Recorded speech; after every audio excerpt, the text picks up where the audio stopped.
Hello नमस्कार दोस्तों, आप सभी को रोहन क्लास में स्वागत है। तो आज आप लोगों के लिए लेकर आए हैं मैथ का सवाल जो खान सर का जो 27 सेट है वो 2700 सेट का हम आपको क्वेश्चन करवाएंगे, मैथ का क्वेश्चन करवाएंगे। इसके पीछे आप लोगों को जीके जीएस करंट अफेयर का भी सवाल हो चुका है। तो अब की बारी है मैथ का, तो मैथ का लेकर आए हैं। और आप लोगों को बता दें कि वीडियो को अंत तक देखिए, क्योंकि हम आप लोगों को लास्ट में बताने वाले हैं कि बीएसएससी का एग्ज़ाम कब तक होगा। तो आप लोग बढ़िया से देखिएगा, वीडियो अंत तक ज़रूर देखिएगा। क्या अपडेट है उसके बारे में हम लास्ट में चर्चा करेंगे। तो चलिए हम क्वेश्चन पे बात करते हैं। तो क्वेश्चन नंबर 86 से आप लोगों का मैथ है। तो मैथ का हम पहला सवाल देखते हैं 86 नंबर। तो देखिएगा, इसमें कहा जा रहा है कि एक व्यापारी क्रय मूल्य के बराबर लाभ प्रतिशत पर अपना माल 171 रुपया में बेचता है, तो क्रय मूल्य ज्ञात कीजिए। देखिए यहाँ पे इस आंसर का क्रू यहाँ पे छुपा हुआ है। ये कह रहा है कि क्रय मूल्य के बराबर लाभ प्रतिशत है। तो देखिए दोस्तों, आप लोगों को बता दें कि इसको हम बाय ऑप्शन चलेंगे, ठीक है। बाय ऑप्शन चलेंगे तो देखिए, हम पहला ऑप्शन ए नंबर लेते हैं। अगर ए मेरा सत्यापित हो जाता है तो हम मान लेंगे कि मेरा ए जो आंसर होगा वो ऑप्शन नंबर ए होगा। तो चलिए हम क्रय मूल्य मानते हैं 100 अथी 90, क्रय मूल्य मान लिए 90, ठीक है। अब 90 माने तो यहाँ पे आप लोगों को दिया है प्रतिशत लाभ है पर अपना माल इतना रुपया में बेचता है मतलब ये क्या हो गया, विक्रय मूल्य हो गया, ठीक है। और क्रय मूल्य हमेशा हम 100% मान करके चलेंगे।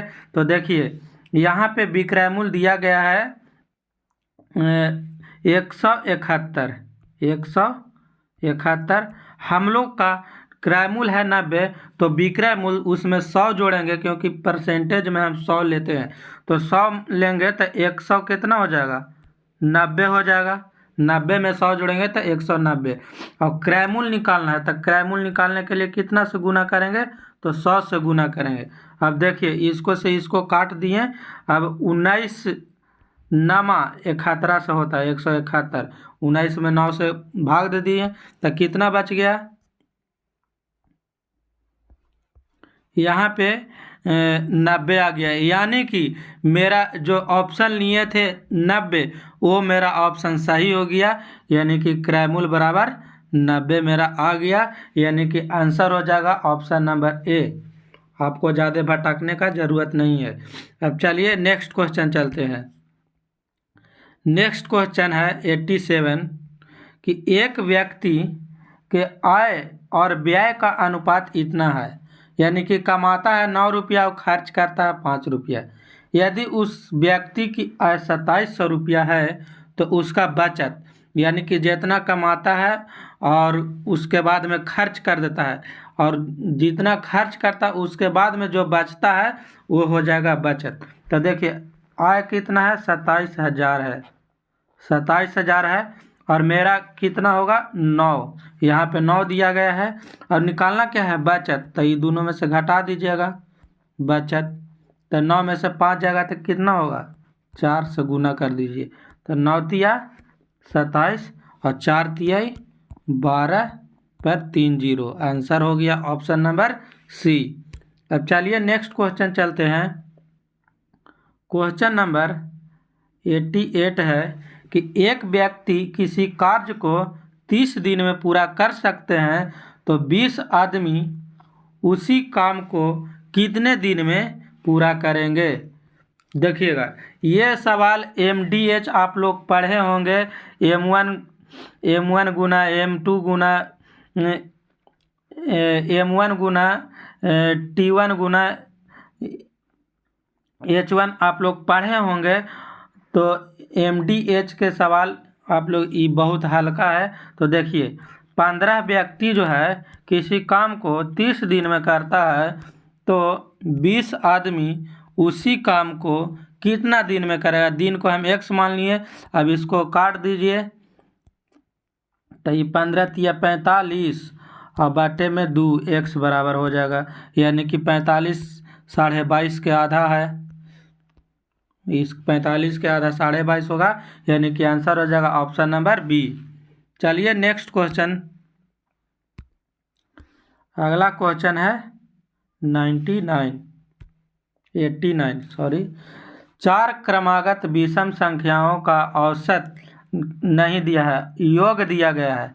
योग है 160, तो सबसे छोटी संख्या ज्ञात कीजिए। देखिए यहाँ पे आप लोगों को दिया गया है योग, और हम निकालेंगे एवरेज, ठीक ना। तो देखिएगा यहाँ पे 4 संख्या है, एवरेज का नियम होता है कि कुल संख्याओं का योग बटे संख्या, कुल संख्याओं का योग बटे संख्या। तो कुल संख्याओं का योग है 160, ठीक ना। कुल संख्याओं का योग है, यहाँ पे लिखते हैं 160, और इसको कुल संख्या से भाग दे देंगे। कितना संख्या है, 4 गो है, तो कितना हो जाएगा 40 आ गया मिडिल वैल्यू, ठीक ना। यानी कि इसको मध्य बोल सकते हैं या एवरेज। एवरेज मतलब होता है मिडिल वैल्यू। तो देखिए 4 क्रमागत विषम संख्या है, एगो के ए ले लेते हैं, दूसरा को बी, सी और डी। मिडिल वैल्यू मतलब एकदम बीच में रहेगा, ठीक ना। बीच में 40 को ले लिए, और पहला पूछ रहा है विषम संख्या, तो क्रमागत विषम संख्या।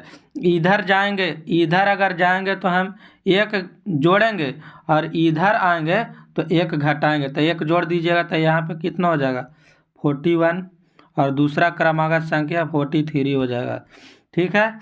और इधर आएंगे तो 1 घटाएंगे, तो यहाँ पे 39 होगा, 39, ठीक ना, और यहाँ पे 33, ठीक है। अब यही हमको पूछ रहा है कि सबसे छोटी संख्या ज्ञात कीजिए। तो सबसे छोटी संख्या कौन होगा, 37 यानी 37 हो जाएगा, जो ऑप्शन नंबर बी है। आप लोगों को अगर विश्वास नहीं है तो आप लोग इसको जोड़ करके देख सकते हैं, चारों क्रमागत संख्याओं का योग 160 आता है कि नहीं। तो देखिए हम जोड़ देते हैं, यहाँ पे 3 है, 3 और 1 4, और 9 4 13, और 13 7 20 हो गया, 0 हाथ में रहा, 2 3 2 5, और 5 3 8, और 4 एने और 4 एने 8 8 16, 160 आ गया योग पूरा, चारों क्रमागत संख्याओं का योग। तो यानी कि सबसे छोटा संख्या कौन हो जाएगा, 37 हो जाएगा। चलिए अब नेक्स्ट क्वेश्चन चलते हैं, आंसर ऑप्शन नंबर बी है। अब नेक्स्ट क्वेश्चन है 90। देखिएगा इसमें एक किसान के घर में मुर्गियां और बकरियां हैं। कोई किसान है, उसके घर में एक मुर्गी है और बकरी है, ठीक है। उसके सिरों की कुल संख्या 42 है, और उसके पैरों की संख्या 38 है। तो मुर्गियों की संख्या ज्ञात कीजिए। यहाँ पे आप लोग गौर कीजिएगा कि हमसे क्या पूछा जा रहा है, ठीक ना। तो पूछा जा रहा है मुर्गी के संख्या, लेकिन हम लोग जो पूछता है उसके अपोजिट काम करते हैं, उसके बाद में हमारा राइट आंसर आता है। इसमें यही चीज़ ध्यान देना होगा।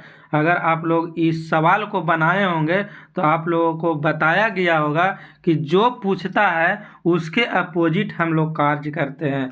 तो देखिएगा यहाँ पे मुर्गी के संख्या पूछा जा रहा है, तो जो कुल सिरों के संख्या है उसमें हम बकरी के जो जितना पैर होता है उससे गुना करेंगे। तो 42 में 4 से गुना करें, क्योंकि बकरी के पैर की संख्या 4 होता है। तो गुना कर दीजिए, 4 दूनी 8, 4 चौके 16, 168 हो गया। अब क्या करना है कि पैरों के कुल संख्या जो दिया गया था उसको घटा देना है। तो उसको घटा देंगे 338 में से, 338 में से घटाएंगे तो 0 3 कट। अब बच गया 30 गो हमारे पास कुल सिरों की संख्या बचा है, और इसको हम 2 से भागा दे देंगे। कोई भी घटाने के बाद में हम 2 से भागा देंगे, चाहे मुर्गी के निकालना रहा है चाहे बकरी के। तो देखिए इसमें बच जाएगा 15, यानी कि हमको पता चल गया कि मुर्गी के संख्या है 15 गो, 15 गो संख्या है, ऑप्शन नंबर ए। लेकिन हम कैसे मान लेंगे कि 15 गो है? तो देखिए 15 गो होगा, कुल टोटल कितना था 42 गो, और मेरा आया बकरी के संख्या के गो 15 गो। तो अगर 15 हम घटा देंगे तो कुल संख्या बच जाएगा, जो कुल सिरों की संख्या से घटाएंगे वो बच जाएगा बकरी के संख्या। तो देखिए 42 में से 15 जाएगा तो कितना बचेगा? तो 7 5 12 और 3 में से 1 गया 2, 27 को आ गया किसका? बकरी के संख्या। तब बकरी के संख्या 27 को आ गया, तो इसमें हम कुल पैरों की संख्या अगर सिद्ध कर देते हैं कि 138 गो ही होगा, तो मेरा आंसर 15 जो आया है वो सही होगा। तो देखिए हम करते हैं, बकरी के संख्या पैर के होता है 4, तो 27 में 4 से गुना करेंगे तो कितना हो जाएगा? 7 चौके 28 के 8 और 4 दूनी 8 और 2 10, 108। और यहाँ पे दिया गया है 15, जो मुर्गी के संख्या होता है पैर के 2, तब 15 दूना 30, यानी कि इसको जोड़ दीजिएगा तो 138 आ जाएगा। ठीक है, यानी कि मेरा सत्यापन भी हो गया कि 138 को कुल पैर के भी संख्या आ गया, और मुर्गी के संख्या भी हम निकाल लिए 15 गो, और बकरी के संख्या भी निकाल लिए कि 27 गो होगा। तो चलिए अब नेक्स्ट क्वेश्चन चलते हैं, क्वेश्चन नंबर 91। चलिए इसमें देखिएगा कि 16 लड़कों और नहीं 36 लड़कों है, 36 लड़कों और उनके प्रोफेसर की औसत आयु 18 वर्ष है। यानी कि 36 गो लड़का है और उसमें एक प्रोफेसर को भी जोड़ दिया जाता है, यानी कि 37 गो हो जाएगा। 37 व्यक्तियों की औसत आयु जो है 18 दिया गया है। यदि प्रोफेसर को छोड़कर, यानी प्रोफेसर को हटा देंगे तो 36 गो लड़का होगा जिसका औसत आयु होगा कितना होगा? 18। ठीक, तो प्रोफेसर की आयु ज्ञात कीजिए। प्रोफेसर की आयु ज्ञात किया करने के लिए कह रहा है। अब देखिए 36 गो लड़का है, आप लोग इसको गुना करके भी बना सकते हैं, लेकिन उससे हम शॉर्ट आप लोगों को बताने वाले हैं। देखिए 36 गो लड़का है, ठीक ना, 37 गो हो जाएगा यहाँ पर, 36 और 1 प्रोफेसर मिला देंगे तो 37 गो का 18 है। ठीक है, उसके बाद में 17 गो 36 गो है जिसका औसत आयु कितना है? 17 है। अब देखिए आप एवरेज में किसी को लेकर के आप चल सकते हैं, या तो इसको ले लीजिए या तो इसको ले लीजिए, सबसे शॉर्ट तरीका आप लोगों को बता रहे हैं। तो देखिए यहाँ पे मान लेते हैं कि हम 18 लेते हैं एवरेज, ठीक है 18। अब देखिए यहाँ से प्रोफेसर गया तो कितना एवरेज कमा? एवरेज में 1 की कमी होगी, जो 18 था वो 17 हो गया। तो प्रोफेसर तो अपने साथ साथ जो 36 गो लड़का था उसका भी एज लेकर के चला गया, यानी कि एक वर्ष लेकर के चला गया। तो प्रोफेसर कितना लेकर के गया? यानी कि 36 लड़का का एक लेके गया, यानी कि 36 उसमें जोड़ दीजिए, और ये दोनों के जोड़ दीजिएगा तो 36 और 18 दिए 54 आएगा, जो ई प्रोफेसर का उम्र होगा। जो प्रोफेसर का उम्र ऑप्शन नंबर डी में दिया गया है। चलिए अब नेक्स्ट क्वेश्चन चलते हैं 92 नंबर। इसमें ध्यान दीजिएगा, इसमें वेरी सिंपल है, वर्गमूल सिर्फ निकालना है। तो देखिएगा आप लोग ध्यान दीजिएगा, इस छोटी क्वेश्चन को आप लोग ध्यान नहीं देते हैं। अब इसको आप लोग क्या कीजिएगा कि पूरा के 1521 के वर्गमूल निकालिएगा, फिर 1849 का वर्गमूल निकालिएगा, तो आप लोगों को टाइम ज़्यादा लगेगा, लेकिन हम ऐसा बताएंगे जो आप लोगों को टाइम बहुत कम लगेगा। तो देखिए आप लोग एज्यूम कीजिए यहाँ पे 39 दिया गया है, यहाँ पे आप लोगों को 23 दिया गया, 29 और 23। आप लोग क्या जानते हैं 29 के आगे एक 30 भी होता है, तो 30 के स्क्वायर हमको 900 होगा। ठीक, तो 900 के करीब ये आ सकता है नहीं। यहाँ पे आपको 32 दिया गया है, 32 के आगे हम 35 ले लेते हैं, तो 35 को हम इजीली से स्क्वायर निकाल सकते हैं। ठीक है, तो 35 लेते हैं, तो 35 के 5 5 25 और 4 3 12, 1225 से आ रहा है, यानी कि ये भी आंसर नहीं होगा। अब यहाँ पे 39 है, इसका हम 40 ले लेते हैं, तो 40 यानी कि हो जाएगा 40 का स्क्वायर करेंगे तो 1600, और जो कि 1521 है, यानी कि यहाँ पे 1600 से कम वाला जो होगा, थोड़ा सा कम वाला होगा, वही इसका आंसर होगा। और यहाँ पे देखिएगा, यहाँ पे 1600 से 40 के निकालेंगे तो 1600 से आज कुछ ज़्यादा है, यानी कि 1800 के करीब है। तो देखिए यहाँ पे 1800 से करीब है, यानी कि जो 40 होगा उससे कुछ आगे वाला होगा, यानी कि हमारा आंसर एकदम आगे 56 तो नहीं होगा, और ये दोनों काट ही गया था, तो आंसर कौन सा हो जाएगा, ये हो जाएगा। यानी कि आप मतलब सोच करके सिर्फ आप आंसर इसका निकाल सकते हैं, तो इसका रियली में आंसर हो जाएगा इतना, जो आप लोगों को हम स्क्वायर के लिए भी हम बता देते हैं। देखिए 39 है, इसको क्या करते हैं, पहले इसका स्क्वायर करते हैं, जो राइट साइड है यानी कि 9 है, उसका स्क्वायर करेंगे तो 9 81, 81 के एक हाथ में 8।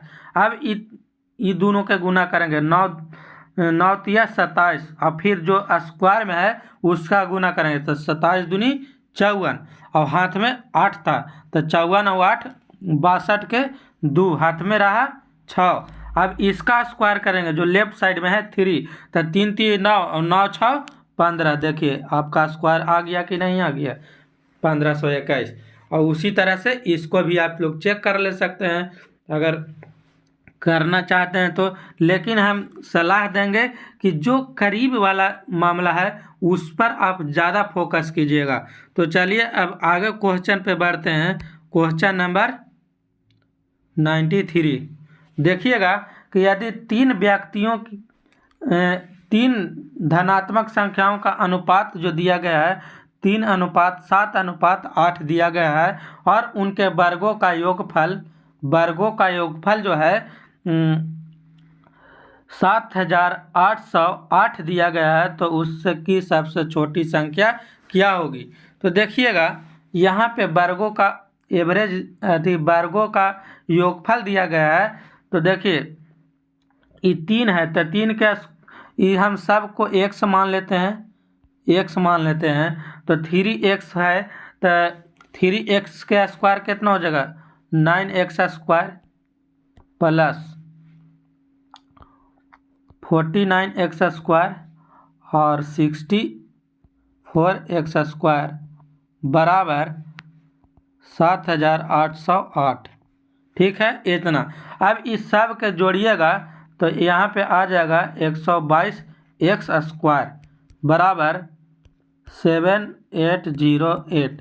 अब इसको भाग लगाइएगा तो ये 64 बार में कट जाएगा, यानी कि x स्क्वायर बराबर 64, तो x बराबर कितना हो जाएगा, 8 हो जाएगा। अब उसके बाद में क्या पूछ रहा है, तो छोटी संख्या कितना था 3x, तो 3x के जगह पर 8 लिख दीजिए, यानी कि गुना कीजिएगा तो 8 तिया 24, आंसर होगा ऑप्शन नंबर ए। अब देखिए यहाँ पे x हम लोग मानते हैं, x नहीं भी मानिएगा तो काम चल जाएगा। कैसे, देखिए आप लोग सिंपली इसका स्क्वायर कर सकते थे 3 7 8 का, और जोड़ दीजिएगा तो 122 आएगा, और जो कटेगा कट करके बचेगा 64, उसका सिर्फ आप लोग स्क्वायर कर दीजिएगा तो आपका आंसर आ जाएगा 8x का मान, यानी कि 8 आएगा, उसको छोटी संख्या से गुना कर दीजिएगा तो आपका आंसर आ जाएगा 24। अब चलिए नेक्स्ट क्वेश्चन चलते हैं, क्वेश्चन नंबर 94।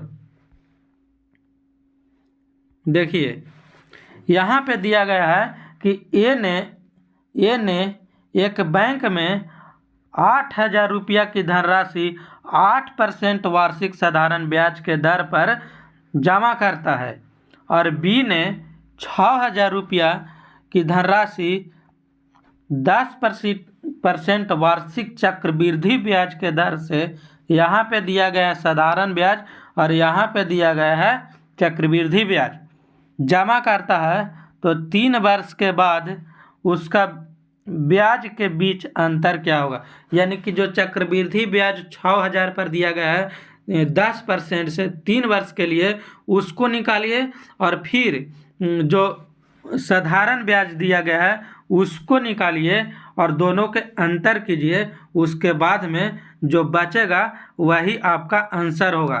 तो देखिए पहले हम चक्रवृद्धि ब्याज निकाल देते हैं। जब 6,000 रुपया होगा उसका 3 वर्ष का चक्रवृद्धि ब्याज, तो पहला वर्ष का 10% निकालिएगा तो कितना होगा, 600 होगा। 10% निकाल सकते हैं आप लोग।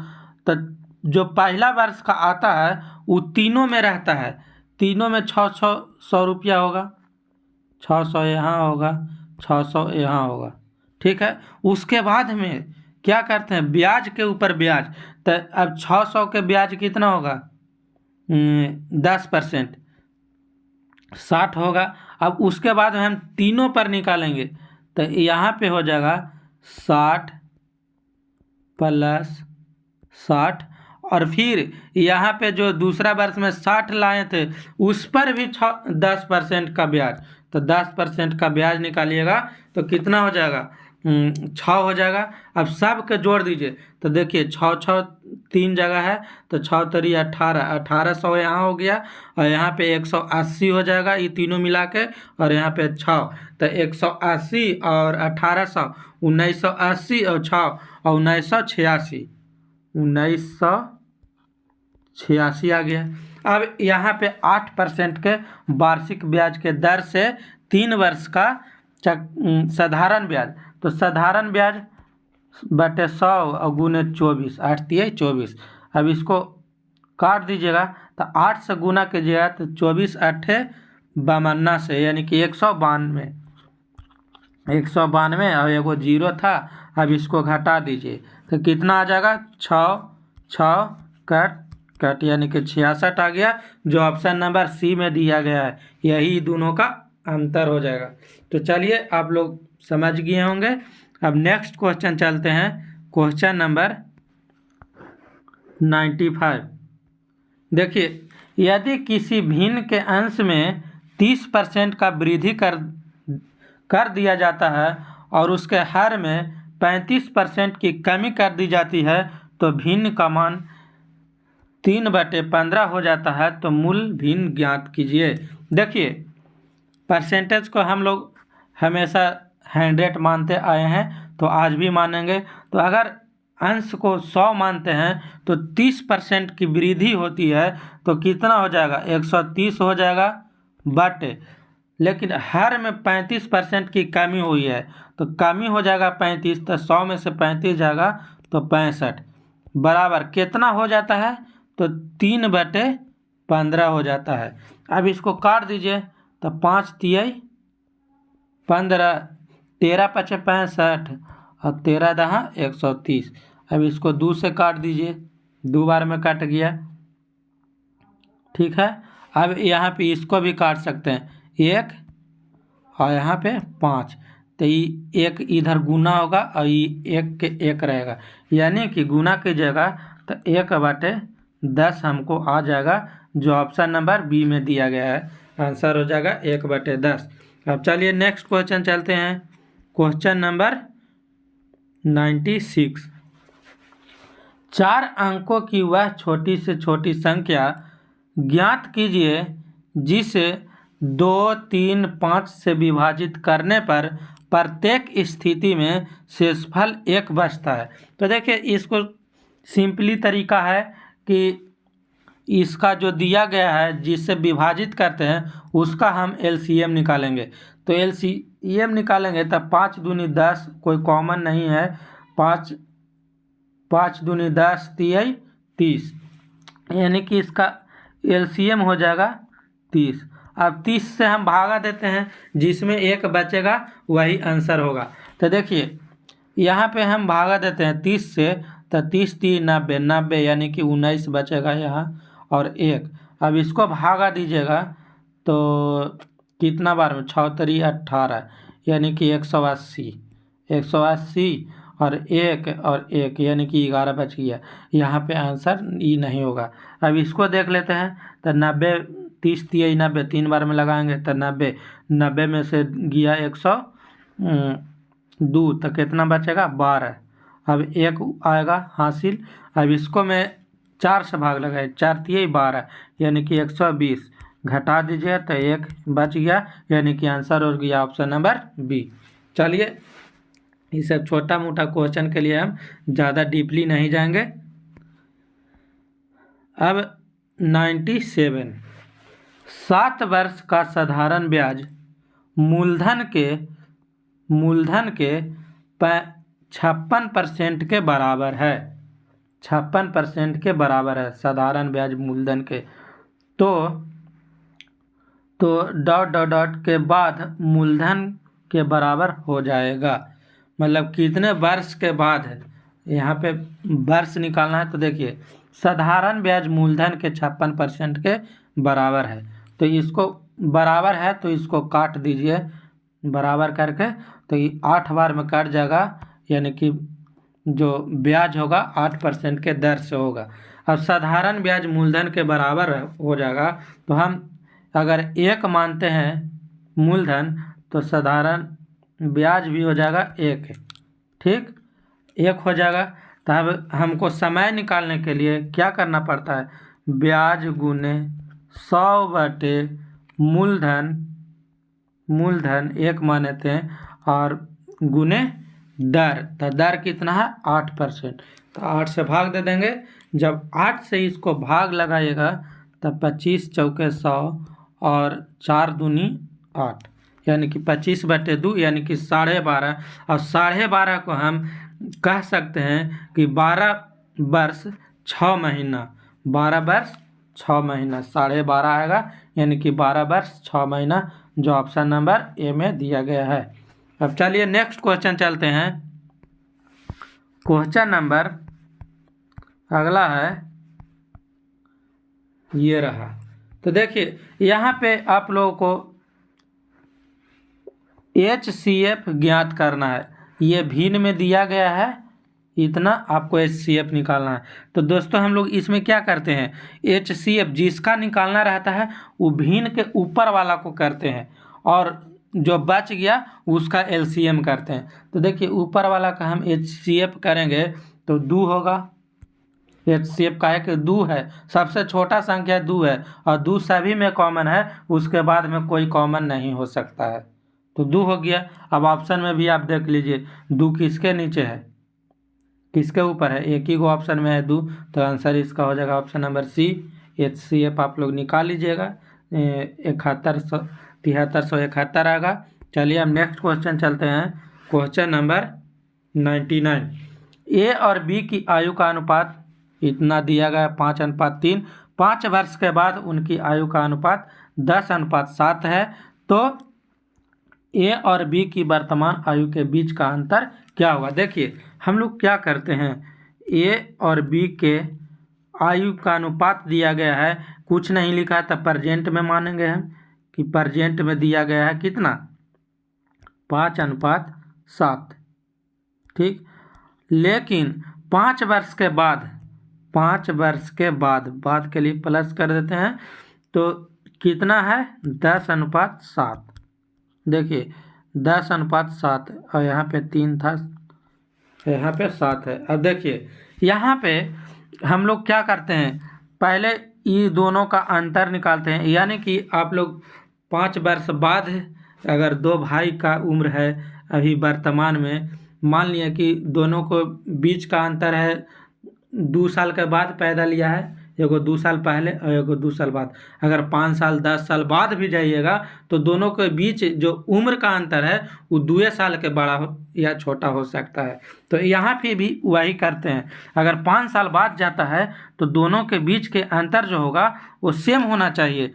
तो देखिए यहाँ पे 5 साल के बाद जाता है तो यहाँ पे 4 3 7 यानी कि 4 का अंतर है और यहाँ पे 5 का अंतर है, यानी कि अंतर मेरा सही नहीं है। तो उसके लिए हम लोग क्या करते हैं, नीचे वाला का अंतर करते हैं। तो नीचे वाला यहाँ पे 3 हो गया और ऊपर में 2, और नीचे वाला के ऊपर गुना और ऊपर वाला के नीचे गुना करते हैं, यानी कि 2 से हम नीचे गुना करेंगे और 3 से ऊपर में। तो 3 से करेंगे तो 5 3 15 हो जाएगा और यहाँ पे 3 3 9 हो जाएगा, 3 3 9 और नीचे हो जाएगा कितना 5 दूनी 10, 10 दूना 20 हो जाएगा और यहाँ पे 7 दूनी 14। अब इसको हम कुछ नहीं करेंगे, अब यहाँ से आंसर करेंगे। तो देखिए यहाँ पे 5 का अंतर था, 5 वर्ष आगे था और यहाँ पे अंतर कितना का हो गया 5 का हो गया, 9 5 14 5। अब निकालना किसका है, तो दोनों के बीच के अंतर निकालना है। तो अंतर कितना है, कितना है अंतर, तो 6 का अंतर है, 6 का अंतर है। इसको काट दीजिए तो कितना आ गया 6 आ गया, यानी कि ऑप्शन नंबर बी, दोनों 6 वर्ष का छोटा बड़ा है। अब चलिए नेक्स्ट क्वेश्चन चलते हैं, क्वेश्चन नंबर 100। एक फूल का क्रय मूल्य 120 रुपया है, यदि दुकानदार इसे 5% के हानि पर बेचता है तो इसका विक्रय मूल्य क्या होगा। देखिए क्रय मूल्य दिया गया है 120, हम लोग मानेंगे 100, ठीक है। अब 5% के हानि पर बेचता है तो विक्रय मूल्य क्या होगा 95 होगा, 100 अगर माने हैं तो 95 होगा। अब फाइनली इसको काट दीजिए, काट दीजिए तो कितना हो जाएगा, यहाँ पे 6 दूनी 12 5 और 19 पचे 95 और 19 छक 126 नहीं 126 नहीं 114 आएगा, 114 जो ऑप्शन नंबर सी दिया गया है। चलिए अब नेक्स्ट क्वेश्चन 100 हो गया, 101 यानी कि 101। देखिए किसी संख्या के 3/5 7/17 2/5 भाग 84 है तो उस संख्या का 40% ज्ञात कीजिए। देखिए कोई संख्या हम x मान लेते हैं, उसका 3/5 है गुने 7/17 और गुने का मतलब गुना ही होता है 2/5 है, जो कितना के बराबर है 84 के बराबर है।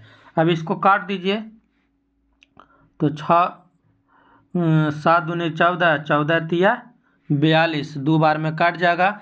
अब 2 बार में कट गया, अब देखिए यहाँ पे 5 पचे 25 और 5 पचे 25 दूनी 50 और यहाँ पे 17, ठीक है।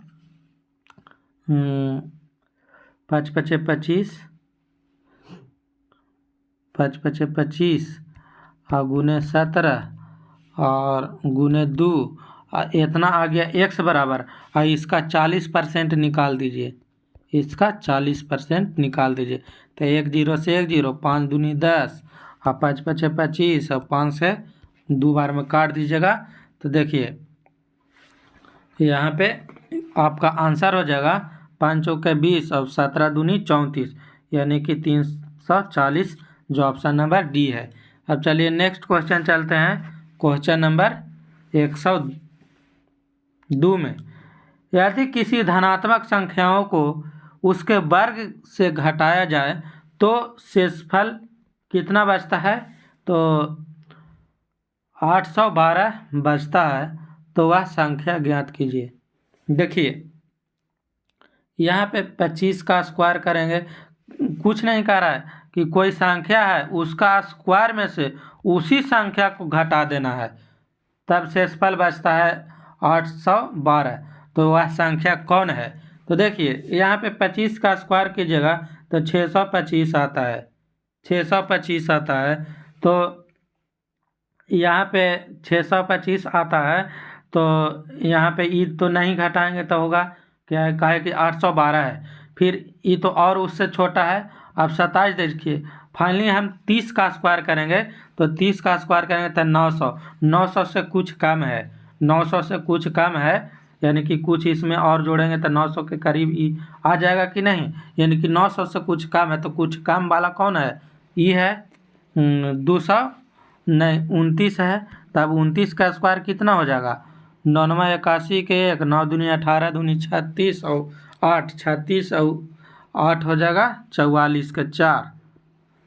अब 2 दूनी 4 और 4 8, 841, और 841 में हम घटा देंगे 812, तो कितना हो जाएगा 9 और 2, यानी कि 29 मेरा आंसर सही होगा, जो ऑप्शन नंबर डी में दिया गया है।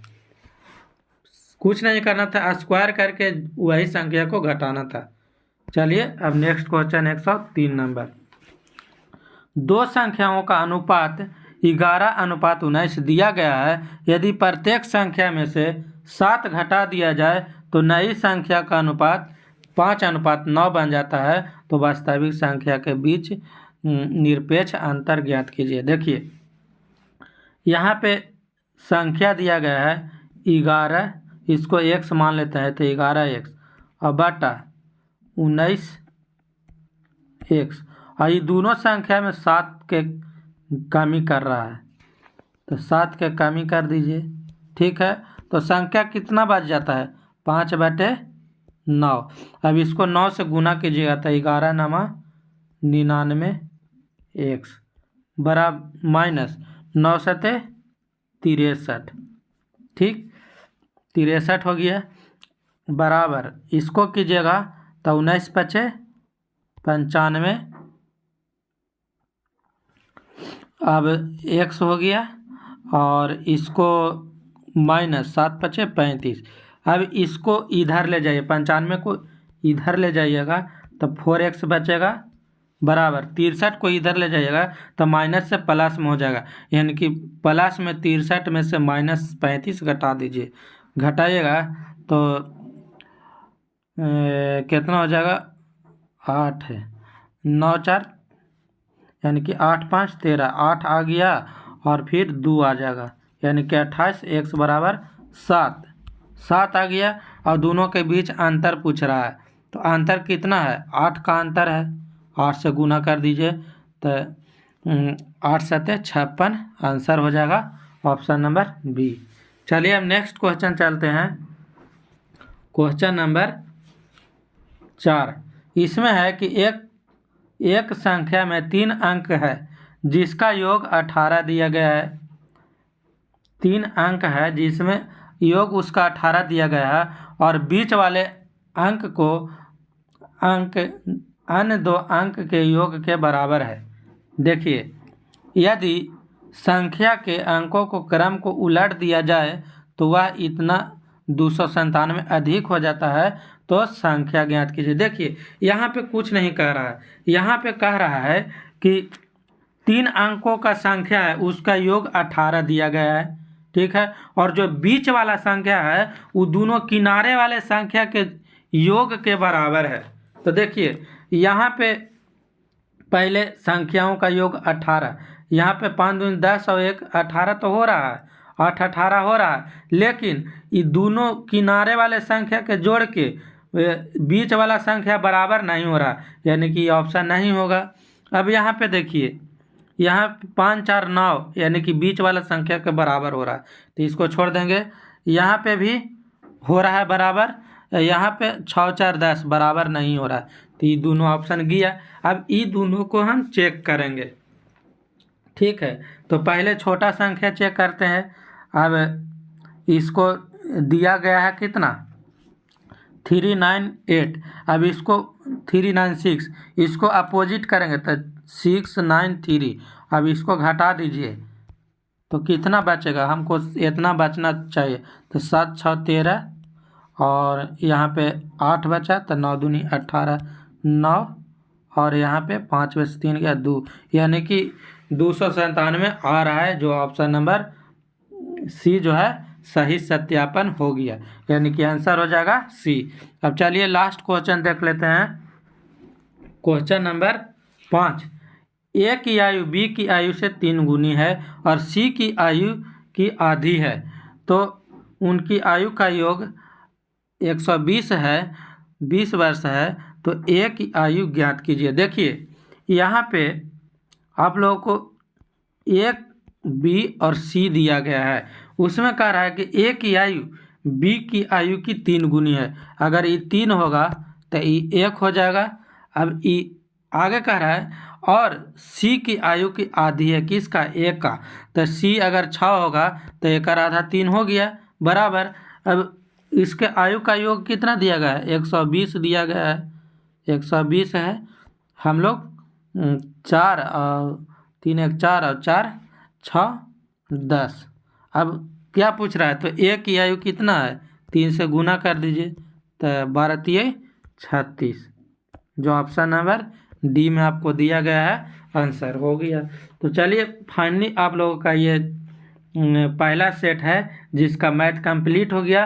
और आप लोग को आगे हम बोले थे कि बिहार एसएससी का एग्ज़ाम कब तक होगा, तो आप लोगों को बता दें दोस्तों कि जनवरी में तो होने से रहा, जनवरी में नहीं होगा, और फरवरी में, क्योंकि इतना जल्दी नहीं होगा, और फरवरी में आप लोगों को बिहार बोर्ड का एग्ज़ाम है तो भी गया। लेकिन प्रभात खबर में जो हाल ही में पेपर का कटिंग आया था जिसमें लिखा गया था कि टेंटेटिव डेट जो है वो जनवरी नहीं होगा, फरवरी में तो बिहार बोर्ड का एग्ज़ाम है, तो विदिन आप लोगों को मार्च में फाइनली हो सकता है। हम लोग 100% नहीं कह सकते हैं क्योंकि ये बिहार है, इसलिए हम लोग 90% आशा रखते हैं कि मार्च में इसका एग्ज़ाम हो जाएगा, क्योंकि बहुत लोगों का इसमें कयास लगा हुआ है। तो आप लोग आज से ही पूरा जो मैथ का सेशन होगा हम करवाएंगे। अगर आप लोगों को लगेगा कि रीजनिंग में भी कोई चैप्टर में दिक्कत है तो हम ले करके आ सकते हैं, आप लोग कमेंट में ज़रूर कमेंट कीजिएगा। तो चलिए अब आप लोग से हम विदा लेते हैं, अब नेक्स्ट सेशन में मिलेंगे। आप लोग वीडियो को लास्ट तक देखें, जिसके लिए धन्यवाद। और भी आप लोगों को अपडेट हम देते रहेंगे। तो चलिए, जय हिंद, जय भारत।